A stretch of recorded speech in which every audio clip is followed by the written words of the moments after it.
Hello, my dear friends. How are you doing? Hope you are having an amazing day and not having to deal with drama. Ready for new stories I have for you today? Let's go to the first one. And don't forget to listen to the end of the story, guys, to hear my insights. Enjoy the stories, and don't forget to like and subscribe. And of course, don't forget to leave a comment.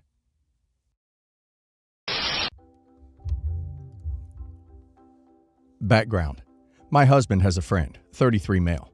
They met at an old job and... Background. My husband has a friend, 33 male. They met at an old job and the friend, Mike, even had my husband as his best man when he got married to Abby, 30 female. After Mike and Abby had a baby, things went downhill and they got divorced. Things are still tense between Mike and Abby, but my husband has remained neutral and tried to be there for the baby at the very least. Abby and I hit it off pretty quickly when we met. The daughter became a niece to me as well. Abby even house sat for us on occasion. Knowing the history and relationship with my husband and Mike, she knew Mike would be invited to our wedding. She wasn't fond of it, but she seemed to respect our decision. After we got engaged, I asked her to be a bridesmaid and the daughter to be a flower girl. Both were very excited about it. Knowing that weddings were still a sensitive subject with Abby, I let her know that if she felt like she had to back out, I understood and we would still be friends. A few months later, though, Abby started getting more upset that he would be invited to the wedding. Knowing that Mike probably wouldn't be able to make it due to his work schedule, we assured her that he wouldn't be coming, but he was still due an invite. One day, we mentioned the daughter being our flower girl to Mike, and he was surprised. We had assumed that he already knew. I texted Abby right away to let her know that he now knew, but I thought it was weird that it hadn't been brought up yet. She responded with, "Is he invited to the wedding?" She knew he was. That had never changed. I answered, "Yes, you knew that already though." She didn't respond that night. The next morning we received a group text from her to my husband and I, telling us that she wouldn't be attending our wedding because he was invited. Also, that she couldn't believe we would do this to her, and she could no longer be friends with us because true friends would not put her in such a horrible situation. I told her that I respected her decision not to come to the wedding, but tried to encourage her that we could still be friends.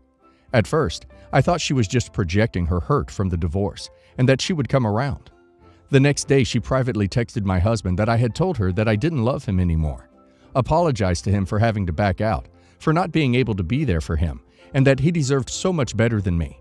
He told her that she needed to apologize to me. At that point, I had had enough. I told her that she had crossed too many lines and to send back our house key because she was no longer welcomed in our house or around us. She did send the key back, addressed only to my husband, and our past Christmas cards, everything in the bridesmaid proposal box, and a paper revealing a surprise for my upcoming bridal shower. All I was doing was honoring my husband's request that his friend be invited to the wedding. Am I the a-hole for kicking her out? Not the a-hole. You absolutely communicated with her the whole way through, it seems. It's one thing for Abby to not come to the wedding if she can't stand to be near Mike, but giving ultimatums is too far and selfish. Also, texting your husband that you don't love him after not getting what you wanted is absolutely unhinged. And sending back Christmas cards and ruining your bachelorette surprise. Homegirl needs to grow up. Not the a-hole, and honestly, you dodged not a bullet, but a grenade here. She tried multiple times to manipulate you by insisting she didn't know about Mike, even though you told her point blank multiple times. She tried to put a wedge between you and your husband by insinuating you don't truly love him. She spoiled to you your bridal shower surprise. Not the a-hole. She was kept informed every step of the way. Then she lied to your husband to try to break you up. Even taking the rest of it out, trying to break you up for revenge or spite is the absolute deal breaker. I hope you changed your locks though. If she made a copy of your key, she could cause more trouble down the line. I, as a 64-year-old man, want to start off by stating that I currently have stage 4 lung cancer, so I may not even have a year left to live now. To start off, my daughter, who is 30, and son, who is 26, both ended up with very different paths in life. Like the rest of women in our family, my daughter wanted to go to medical school and study to become a dermatologist, since she wanted to have a successful job no matter what, and that she loved studying about skin conditions as well. That meant that she was willing to do whatever it takes, for getting scholarships and to working multiple jobs, although I tried to help her pay her tuition as much as I can to make that happen.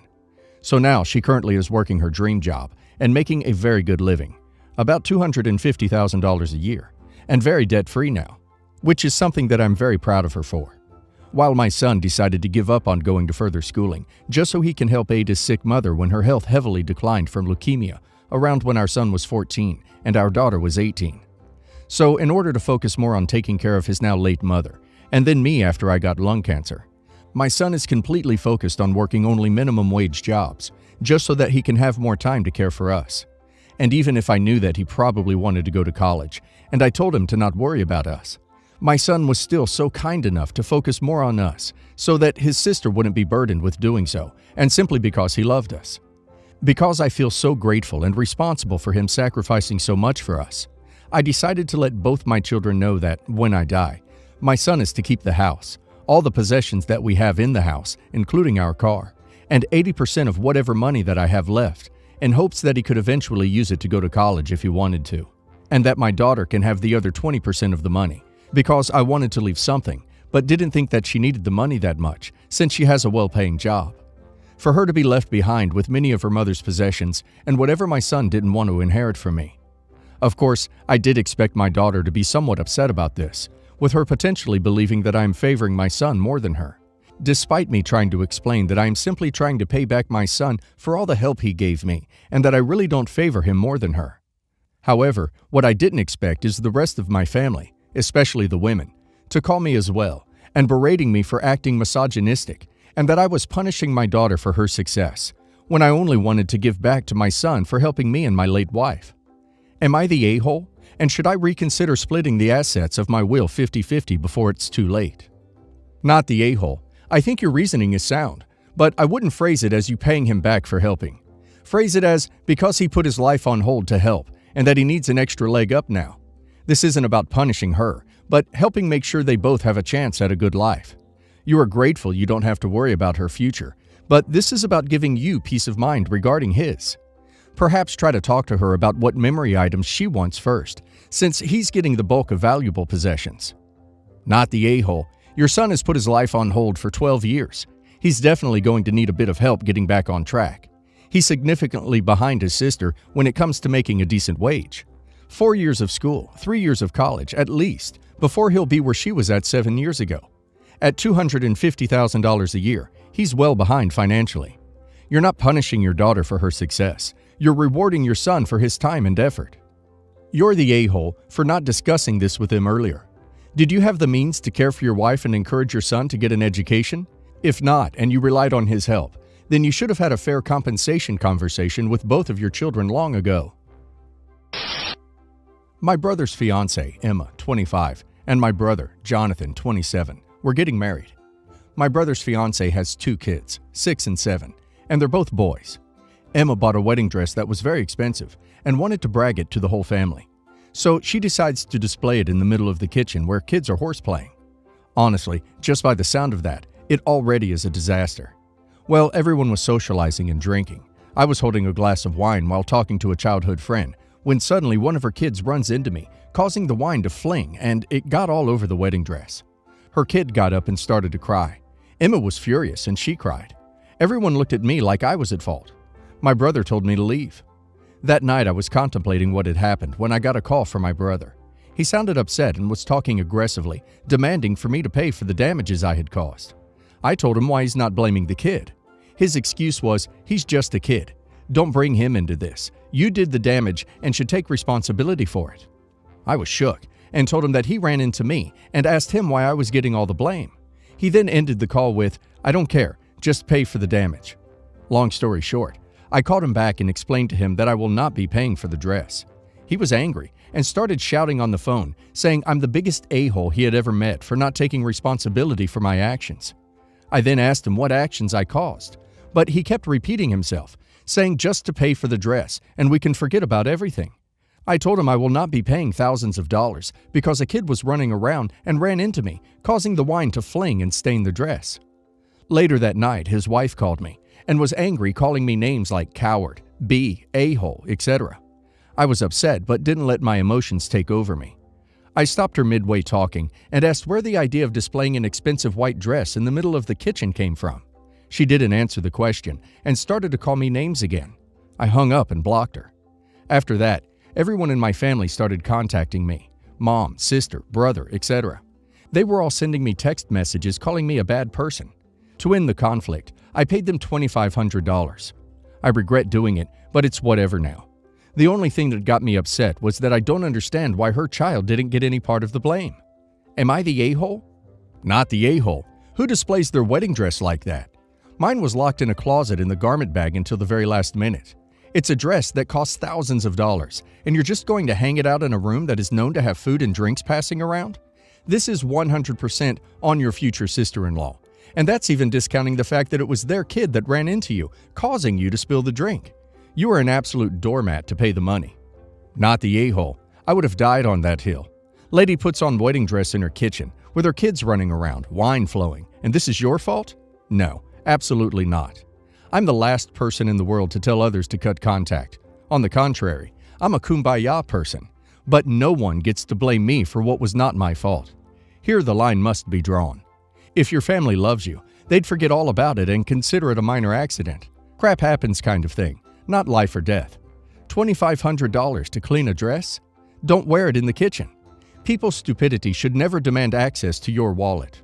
Obvious setup. She changed her mind on the dress and needed someone to pay for a replacement. Think about it, not the a-hole. Edit. Hey everyone, sorry for the typo. It's $1,500, not $2,500. I made a mistake, but if you wonder if I cut contact with everyone with my family, including her side of the family, yes I did. I paid them $1,500, and they still weren't content because after they cleaned the dress was apparently not perfect like it was before. That was Emma's words. To this day, my brother still probably hates me, and also his wife, and probably the rest of the family. But it's fine. I'm living life, and I love it. Edit 2. I just didn't hand them the money because I felt like it, y'all. I was guilt-tripped and was forced into paying them. Everyone wouldn't leave me alone unless I paid. They still wouldn't. I tried to ignore them as much as I can, but it's like the whole world thinks I'm the villain of the story. Well, my brother tried to contact me and reconcile, but I refused. I told him that he didn't even think about the hurtful stuff he said to me before letting them out. He's my brother, and I love him and always will. I forgive him, but that doesn't mean I'll ever talk to him or his wife. All the things they said will always leave a mark behind. I don't hold grudges and will never hold grudges, but that doesn't mean I'll forget the things they said.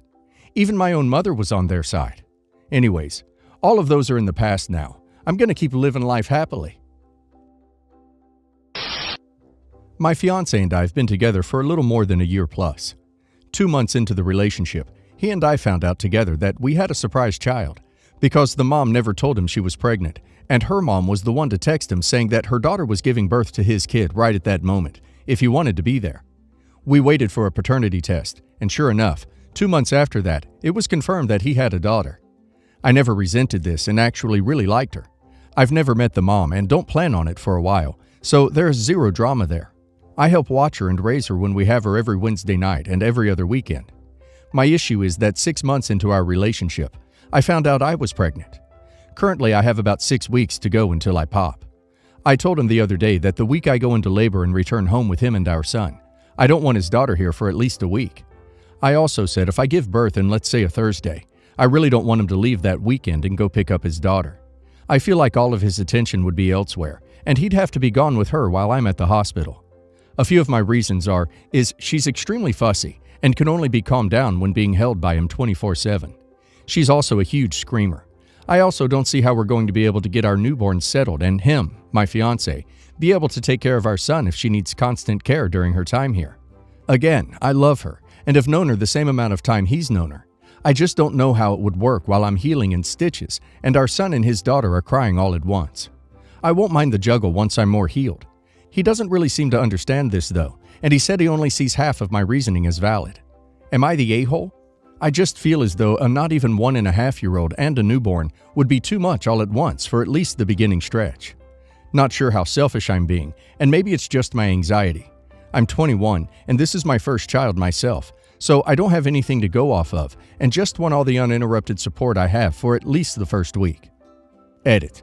To just explain myself a bit further, I'm getting a lot of people saying I'm not accepting her, and that couldn't be further from the truth. I myself was born of a one-night stand, and we almost broke up purely because I wanted him to focus solely on her. I love her, and when we get married, that is my daughter as well. I've been here the entire time helping raise her, and I think it's a bit presumptuous for people to think I'm asking him to pay attention to only my son and I. I only ask that the week I give birth, she stay with her mother that extra day or two, not give up her life. Edit 2. After reading everything, I saw this post reach a sort of consensus, but also ingesting the advice of maybe asking a family member to help. I went ahead with trying to talk to him about it again. It did not go well. He got pretty upset with me and said he doesn't want to disrupt her schedule, and balancing 2 babies will be his cross to bear, and he will figure it out. Hearing that just stressed me out because I don't even want things to get bad enough to a point where we have to call for emergency help. I'm more of a plan beforehand and have 3 backup plans type of person. He doesn't even want to set a plan up for someone maybe watching her if we need it, until it's an emergency at the time. I also don't really see it being unreasonable to want to have that attention on me and our child for that single week. As Minnie said, my future stepdaughter has a support system of having 2 sets of grandparents and a biological mother that doesn't work. I don't really see the problem in asking that just for the first week, I have time to get settled and used to my new life. Another issue that I didn't bring up in the original post, but in the comments. He is about to leave on a 10-day trip halfway across the country while I am heavily pregnant, and his daughter will be with her mom that entire time. I feel pretty put down knowing that it's okay in that situation for her to stay there, but while I'm literally healing from birth, I can't ask for a single week of peace and knowing everyone is being taken care of properly. His response was to ask me if I expected him to take her with him on his vacation, and of course I replied no. But I don't see how that's acceptable, but this isn't. And he said it's because he will be out of state, versus him being in the same state. He said it all rides on what actually happens, how the birth goes, what day of the week it is on, and if he deems he actually needs help.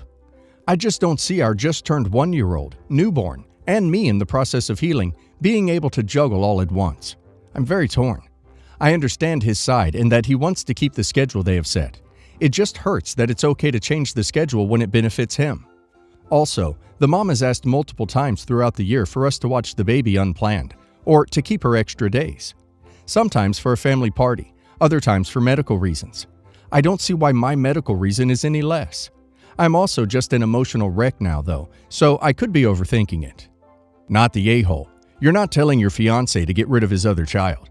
You're asking for 1 week while you recover from childbirth and adjust to having the new baby. He has her on Wednesdays and every other weekend, so you're really only asking for 3 days, depending on timing. I don't think that's unreasonable. How is it any different from if he had to travel for work or something, and her mother needed to keep her for that whole week? Not the a-hole. It's not like OP is asking to stop caring for fiancé's kid altogether. She just wants 1 week to settle down with the new baby, which doesn't seem that unreasonable to me. While you can't choose to just stop caring for one child over the other, you're also a new parent. As long as the little toddler will be cared for by her mom or other relative, then shouldn't just 1 week away be fine?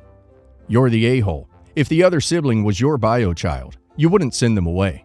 My older child was 2 when my younger was born, and I would have been devastated if they had left unwanted after their sibling was born. They are already displaced enough by the birth of a sibling.